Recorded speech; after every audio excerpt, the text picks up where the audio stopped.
Bonjour à tous, bienvenue dans ce 4e rendez-vous LEW, consacré donc aux earned media et aux nouvelles tendances du marketing. On va faire un état des lieux de tout cela et justement parler des bonnes pratiques.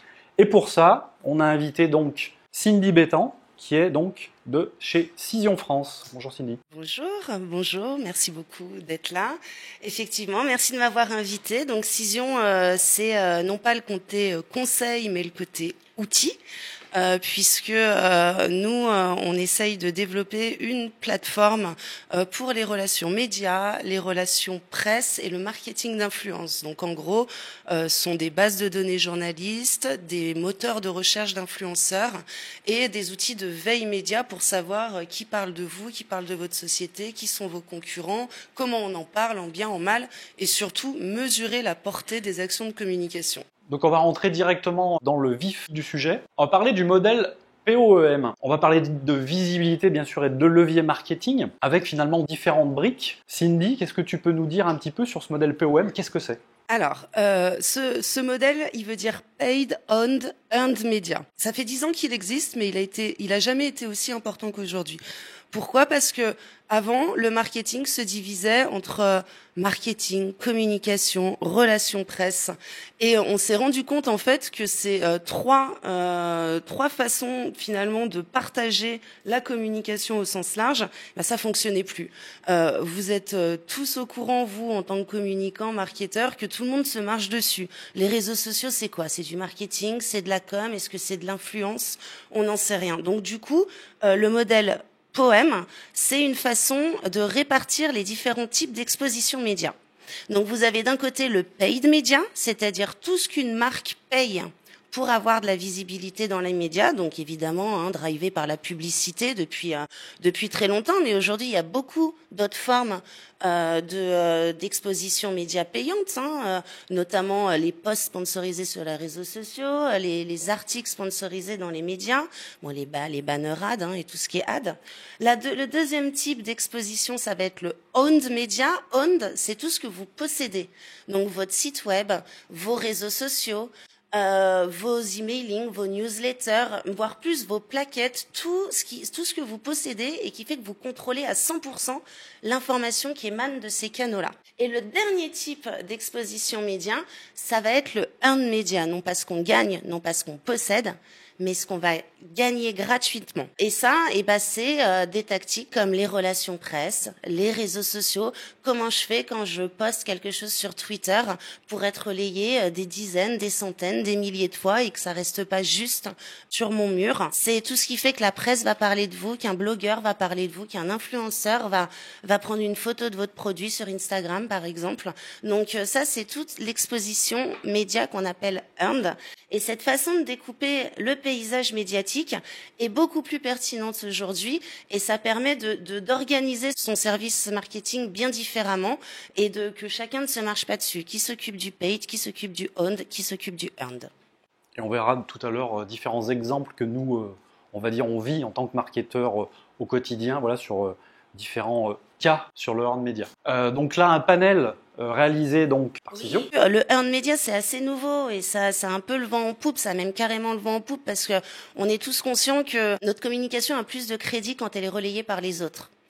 Aujourd'hui, le consommateur, il est moins crédule, il croit de moins en moins à la publicité, il croit pas beaucoup ce que les marques disent directement. En revanche, si c'est quelqu'un d'autre qui le dit, si c'est de la recommandation, là, ça va beaucoup, beaucoup mieux marcher. Donc, du coup, on a fait une étude chez Cision pour savoir quel était l'état du earned media en France, comment les responsables com et marketing investissaient dans ces tactiques, comment ils faisaient concrètement au jour le jour pour mettre en place une stratégie de earned media et surtout quel était le problème parce qu'il y a des freins au earned media et on va voir lesquels. Donc là c'est le panel de l'étude. Il y a des entreprises de toute taille, des grandes, des petites, il y a du B2B, du B2C donc voilà. Il y a à peu près 400 répondants à cette étude. On voit que les TPE, PME 10 à 100 personnes sont finalement assez représentatives. Oui, c'est le cas du marché français. 45% des professionnels du marketing connaissent le terme earned media. Alors 45%, ça fait pas beaucoup. Ça fait pas beaucoup, mais en même temps, ça permet aux gens de décomplexer aussi quand ils en avaient pas entendu parler. C'est quelque chose qui arrive vraiment de ces 2 dernières années, même si ça existe depuis longtemps, parce qu'on se rend bien compte qu'il faut aujourd'hui, quand on fait du marketing, convaincre le consommateur et surtout qu'il ait confiance en nous. Et cette confiance, c'est vraiment le mot-clé du earned media. Cette confiance, c'est une tendance de fond que les marketeurs, sur lequel les marketeurs travaillent. Et du coup, le mot revient de plus souvent, le earned media, mais aujourd'hui, c'est encore moyennement connu. À savoir que c'est beaucoup plus connu dans le B2B que dans le B2C. Et bizarrement, c'est mieux connu dans les petites sociétés que dans les grands groupes. Parce que les grands groupes ont plus tendance à travailler avec de la pub, avec du paid, là où les petites sociétés ont toujours pris l'habitude de se débrouiller avec de l'exposition gratuite. À mon avis, si je refais le sondage l'année prochaine, le chiffre va beaucoup monter parce que c'est vraiment la tendance du moment en marketing. On compte sur nous pour évangéliser justement tout ça. Quelle tactique pour quels objectifs, là on rentre dans le livre du sujet? Ça a été donc une des premières questions qu'on a posées, une fois qu'on leur a demandé s'ils connaissaient le earned media, et sinon on leur a expliqué ce que c'était, on leur a demandé selon les objectifs sur quoi ils miseraient, le paid, le owned ou le earned. Et là, on se rend compte que nous, marketeurs, on a quand même des mentalités qui ne bougent pas beaucoup. C'est-à-dire que quand il s'agit de faire connaître son offre produit, on va plutôt miser sur le owned media. Quand il s'agit de gagner la confiance du consommateur ou de développer sa notoriété, on va plutôt miser sur le earned media. Et quand il s'agit de générer finalement du business, de générer des leads, on va tout de suite aller miser sur le paid media de manière spontanée. Or, ce modèle-là, en fait, il est plus vrai du tout.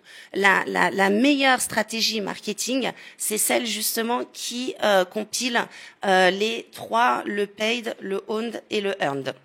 Donc, il faut arrêter de penser que quand on veut faire du business, quand on veut aller générer des leads, quand on veut trouver des nouvelles affaires, il faut miser sur le paid. Non, le earned, ça marche aussi. Pourquoi ? Parce que le earned, c'est la confiance. Et la confiance, ça paye aujourd'hui. Le paid n'est pas forcément la solution, sachant que de manière générale, il faut savoir qu'avant de convertir, il faut avoir de la visibilité. C'est un peu dans cet ordre-là. C'est pour ça que les trois sont liés. On parle de effectivement confiance vers le consommateur. Donc ça passe aussi par du contenu, donc du contenu de qualité qui va justement susciter l'émotion vers le consommateur, puisque l'émotion va être justement un gros vecteur de confiance. Et en termes de rédaction, en termes de content marketing, on va créer du contenu, on va rédiger pour son audience, bien qu'il faille rédiger aussi pour Google, on le sait. Sur l'aspect référencement, c'est important. Il faut que les consommateurs aussi puissent vous trouver. Le référencement naturel, c'est important. D'où l'importance aussi d'avoir un persona. Je vous rappelle ce que c'est qu'un persona. Une personne ou un groupe de profils fictifs. On va s'appuyer vraiment sur des données sociodémographiques pour le construire. Il va reposer en fait sur un segment particulier, un segment sur un produit, sur un service, etc., etc. Donc, ce persona va être extrêmement important. C'est à lui qu'on va adresser un message, on va adresser des messages et du contenu. Et c'est cette confiance, justement, que l'on va gagner en donnant de l'information utile à ses consommateurs. Et ensuite, on passera, ces futurs consommateurs, et ensuite, on passera par la case peut-être paid dans d'autres, on en parlera tout à l'heure, dans d'autres contextes. Alors c'est d'autant plus important cette histoire de confiance qu'aujourd'hui on a tous changé nos mentalités en tant que consommateurs. Ceux qu'on appelle les millennials sont vraiment dans l'engagement et l'attachement à une marque, mais en revanche elle veut bien donner sa confiance, mais il faut le mériter.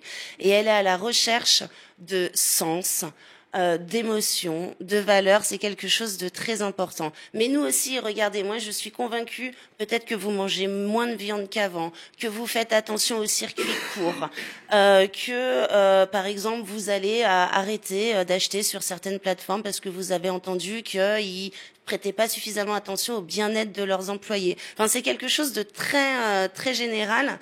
Les marques aujourd'hui, et ça part de tous les services, doivent montrer patte blanche, doivent montrer de l'authenticité, mais aussi quelque part de la bienveillance. Et c'est quelque chose qui est de plus en plus important pour nous en tant que consommateurs. On a besoin d'aimer une marque. Et ça, il faut vraiment que le marketing s'y mette. Et ça demande l'engagement de toute une société. Donc oui, la confiance paye. Donc oui, le earned media, ça fonctionne pour faire du business. Et en même temps, on a vu que la publicité, ça payait pas nécessairement toujours. D'ailleurs, il y a eu un gros coup de gueule de Mark Pritchard, qui est le Chief Brand Officer de Procter & Gamble. Je sais pas si vous connaissez ce groupe, mais c'est des Pampers, des Gillette. Enfin, c'est juste 2,4 milliards d'investissements pub par an. Donc, quand il est pas content, ça pèse. Il a poussé un coup de gueule comme quoi on n'a jamais autant investi en publicité et finalement, ça n'a jamais aussi peu rapporté. Et peut-être que la brique est là, c'est que aujourd'hui faire que de la pub, ça fonctionne pas, mais faire que du earned media, ça fonctionne pas non plus. Et il va vraiment falloir mixer sur les 3 tactiques paid, owned, earned. Et ça, les marketeurs le ressentent bien puisque d'après cette étude, donc il y a 52% des gens qui souhaiteraient voir leur budget marketing réorienté. Donc la moitié des marketeurs sont pas contents aujourd'hui de la façon dont le budget marketing est dépensé. Et il y a 77% des répondants qui ont estimé que leur entreprise n'investissait pas suffisamment dans le earned media. Donc il y a une vraie tendance de fond, les marketeurs veulent y aller, mais on va voir que il y a quelques soucis avec le earned media qui freinent un petit peu tout ça. Je sais pas si tu ressens ça, toi, au niveau de tes clients, si justement ils ont du mal à aller sur le earned media ou Si, absolument. Les chiffres parlent d'eux-mêmes et ils sont absolument en phase avec ce qu'on vit sur le terrain.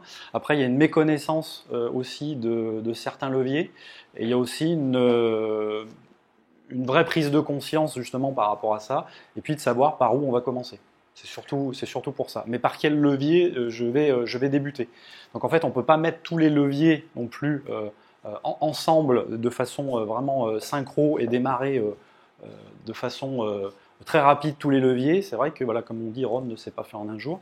Et en règle générale, c'est surtout de mettre les bons éléments en phase et puis les uns après les autres. Et puis, il y a souvent aussi une idée reçue par rapport au paid, en disant, aujourd'hui, je vais effectivement acheter de l'espace publicitaire et derrière, je vais générer du lead. C'est pas exactement ça. Si derrière, justement, on n'a pas mis en place les différents éléments, que ça peut être de content marketing, les différentes briques de l'inbound finalement, les médias sociaux, le SEO bien sûr, le content marketing, le paid, je dirais que ça sera un peu un coup d'épée dans l'eau. Donc c'est surtout au niveau de cette sensibilisation-là, mais on le ressent au quotidien. On donnera d'ailleurs des exemples juste après. Alors du coup, comment on construit une stratégie de earned media? Alors honnêtement, je vais passer vite, je vais vous donner moi les 5 ingrédients qui me semblent indispensables pour déjà pouvoir fonder une stratégie de earned media. Honnêtement, chacun de ces ingrédients, ça pourrait être des stratégies et des formations et des conseils d'une semaine chacun, je pense. Donc, il y a de la matière. Je te laisserai peut-être en dire plus là-dessus. En tout cas, moi, j'en ai détecté 5. Le premier, c'est le message, le why, le sens que vous donnez à votre marque. Je ne parle pas de ce que vous vendez, je vous parle de pourquoi vous le vendez. Je vous donne un exemple chez Cision. Nous, on vend un logiciel. Je vous l'ai dit, un logiciel de marketing d'influence. Ok, mais ça, tout le monde s'en fout finalement. Mais pourquoi on vend ça? Et en fait, nous, on s'est posé là-dessus, on a décidé que Cision serait un éclaireur de marque. Voilà, c'est ça notre métier. C'est éclairer les marques, c'est donner les outils pour éclairer les marques. Donc c'est tout ce travail qui est quelle est la valeur ajoutée que vous apportez à vos clients. Le 2, c'est la confiance, j'en ai assez parlé, mais ça se fait avec des cas d'études, des ambassadeurs clients, des ambassadeurs chez les collaborateurs, des avis, etc. Je pense que tout le monde, la dernière fois que vous avez réservé un hôtel, vous avez regardé le nombre de petites étoiles qui se trouvaient dessous, donc il y a une vraie stratégie là derrière. Le 3e, ça va être les relations médias. Il va vraiment falloir travailler pourquoi les gens relayeraient votre actualité. Il va vraiment falloir travailler vos relations médias. Et attention, les journalistes sont quand même toujours en tête. On a beau les critiquer et dire que on a moins confiance en eux ou que c'est moins puissant qu'avant. En tant que marketeur, on a toujours tendance à aller tout feu tout flamme sur les réseaux sociaux, mais je pense qu'il ne faut pas oublier que les personnes qui ont le plus d'influence encore aujourd'hui dans notre pays sont les journalistes. Je vous prends un exemple juste simple, rapidement, pour que vous compreniez bien. Les tweets du président Trump. C'est absolument pas Twitter qui fait relayer les messages du président Trump.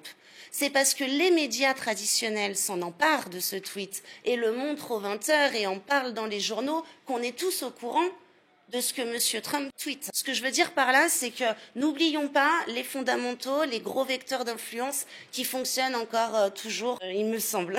Le quatrième, ça va être l'engagement. Là, pour le coup, on est plus dans le digital. Hein. Comment j'engage ma communauté, comment je prends soin d'elle. Honnêtement, comment je leur donne un peu d'amour, parce qu'il y a aussi ça dans le côté social.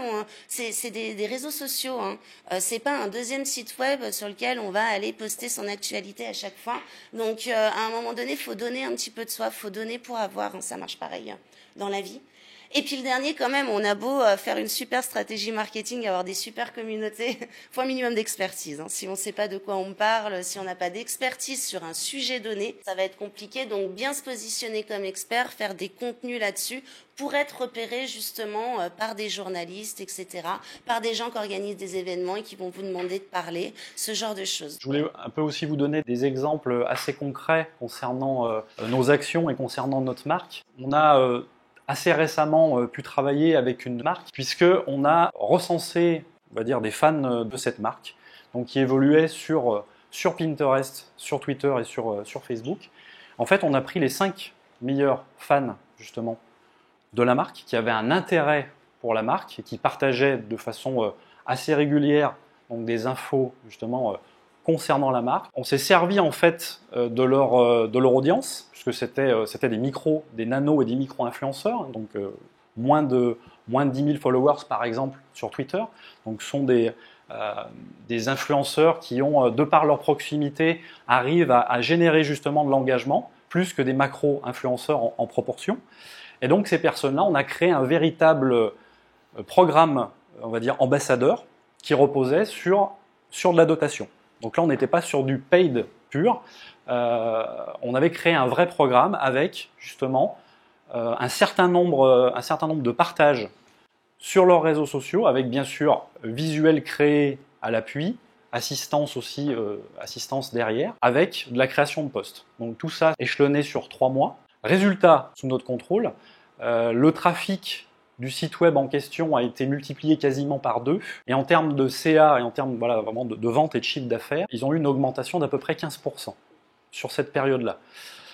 Donc voilà, ce sont des chiffres vraiment qui sont très parlants. Effectivement, derrière, il faut qu'on ait des gens qui soient suffisamment aussi rompus on va dire aux techniques de marketing et réseaux sociaux. Mais là, encore une fois, c'est de faire parler la marque au travers de nano et de micro-influenceurs qui ont permis de développer une partie du chiffre d'affaires.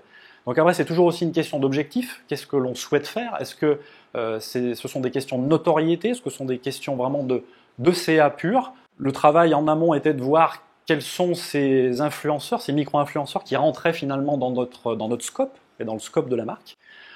Et qui avait suffisamment aussi d'interaction, puisque je vous rappelle aussi qu'il est important de voir les piliers, les fameux piliers aussi de l'influence, que sont l'engagement, la capacité que l'on a à engager sur ces timelines, sur l'ensemble des réseaux sociaux. Je parle bien sûr de commentaires, je parle de likes, donc c'est vraiment cette capacité à générer de la réaction. La réaction positive, puisqu'on va parler aussi de sentiment, est-ce que le sentiment est positif, négatif ou neutre? Ça aussi, ça a une réelle importance. Et puis aussi, on va parler finalement de portée. Est-ce que les messages ont réellement de la portée, ce qu'on appelle le reach?